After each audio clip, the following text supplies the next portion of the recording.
సర్వదేవతాతీత స్వరూపులు భగవాన్ శ్రీ సత్యసాయిబాబా వారి పాదపద్మంకు నమస్కరిస్తూ సత్యసాయిబాబా వారి సచ్చరిత్ర తపోవనము ద్వారా మనం చదువుకొని పుచ్చుకునేటువంటి ప్రయత్నం చేస్తున్నాం. ఈరోజు 8వ అధ్యాయం. నిన్న భగవాన్ అనగా సృష్టి స్థితి లయములను భగవాన్ అనే పదానికి సరిపోతాయి. ఈరోజు పంచభూతములు బాబా అధీనము అంటున్నారు. పంచభూతములు బాబాకు స్వాధీనమై మసులుతుంటాయి అనే విషయం స్థాళీ పులాకా న్యాయముగా 2-3 సన్నివేశములలో మనకు స్పష్టంగా అర్థమవుతుంది. అగ్ని నుంచి రక్ష. అగ్ని ఎలా పరమాత్మను మాట విన్నది. ఒక రోజున శ్రీ సత్యసాయి బాబా వారికి హఠాత్తుగా 104.5 డిగ్రీలు జ్వరం వచ్చింది. స్వామి దగ్గరగా కూర్చున్న భక్తులు గాబరా పడ్డారు. ఒక 5 నిమిషాల తర్వాత స్వామికి జ్వరం 99 డిగ్రీలకు తగ్గింది. ఈ విధంగా అకస్మాత్తుగా ఉష్ణోగ్రత పెరగటానికి వెంటనే తగ్గటానికి గల కారణం ఎవరికీ తెలియలేదు.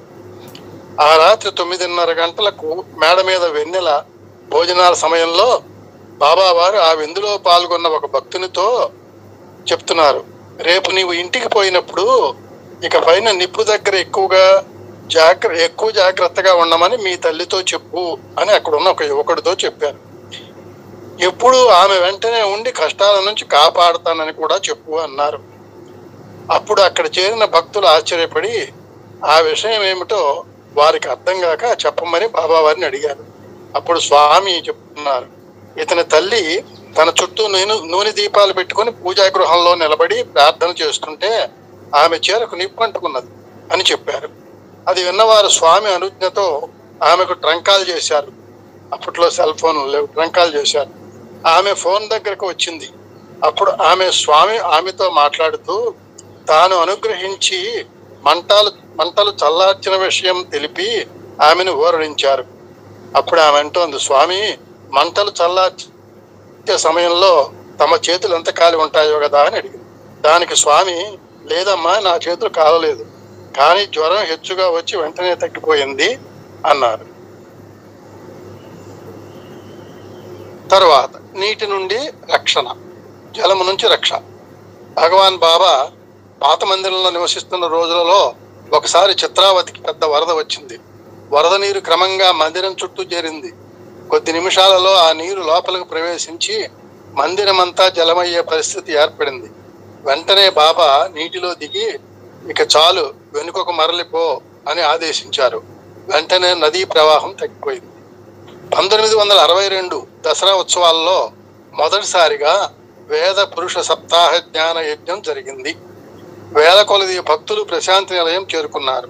1962లో పూర్ణాహుతి జరగబోయే సమయానికి ఆకాశం మేఘావృతమైంది. గంభీరంగా మేఘగర్జనలతో కుంభవృష్టి సూచనలు కనిపించాయి. అప్పటికింకా ఆడిటోరియం కట్టలేదు, అంతా ఓపెన్ బయటే జరుగుతోంది. వర్షం వస్తే అంతా కూడా ఇబ్బంది అవుతుంది. భక్తులంతా ఆరు బయట సమావేశమై ఉన్నారు. వర్షం వస్తే కార్యక్రమానికి తీవ్రమైన అంతరాయం కలుగుతుందని ప్రజలలో కలవరం బయలుదేరింది.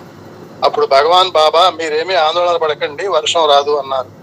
అంతే, కొంతసేపటికి కారు మేఘాలు అదృశ్యమైపోయాయి. వచ్చిన భక్తులందరూ పూర్ణ కార్యక్రమాన్ని తనివి తీరా చూసి ఆనందించారు. అట్లాగే జిల్లెలమూడి అమ్మగారు కూడా ఆ అన్నదానం జరిగే రోజున కొన్ని వేల మంది కాదు, 1,00,000 మంది దాకా వచ్చి కూర్చుంటే వాన గనక వస్తే ఆ ప్రాంతంలో పడకుండా చుట్టూ వర్షం పడి వెళ్ళిపోయేది ఆ చరిత్రలో ఉన్నది. నీరు పెట్రోల్గా మార్చిన వైనం. ఒకసారి భగవాన్ బాబా కారులో బెంగళూరుకు వెళుతుండగా చిక్కబళ్ళాపూర్ సమీపానికి చేరుకున్నప్పుడు కారు ట్యాంకులో పెట్రోల్ అయిపోయి కారు ఆగిపోయింది. ఆ దగ్గరలో ఎక్కడ పెట్రోల్ బంకులు లేవు.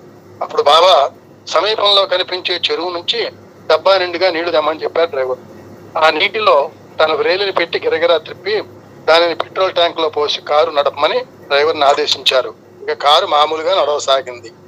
మరొకసారి సత్యసాయి బాబా భక్తుల బృందంతో మహారాష్ట్రలోని ఔరంగాబాద్, ఎల్లోరా పర్యటనలు ముగించుకుని హైదరాబాద్ వస్తున్నారు. మార్గ మధ్యంలో పెట్రోల్ అయిపోయి బాబా ప్రయాణిస్తున్న కారు ఆగిపోయింది. అప్పుడు రాష్ట్రమంతటా పెట్రోల్ వర్తకులు సమ్మె కావడం వల్ల ఎక్కడ పెట్రోల్ లభించలేదు. అప్పుడు సాయి పరమాత్ముడు కారును చేతితో తట్టి నడు అన్నారు. అంతే, కారు నడిచింది. హైదరాబాద్ చేరిన తర్వాత బాబా కస్తూరి గారితో మాట్లాడుతూ, కస్తూరి, పెట్రోల్ ఒక్క చుక్క కూడా లేకుండా 150 మైళ్ళ దూరం ప్రయాణం చేయవలసి వచ్చింది. ఈసారి ట్యాంకులో పోయడానికి నీళ్లు కూడా లేవు. మేము ప్రయాణం చేసిన త్రోవలో ఎక్కడా ఒక చెరువు కానీ నది కానీ లేవు అన్నారు.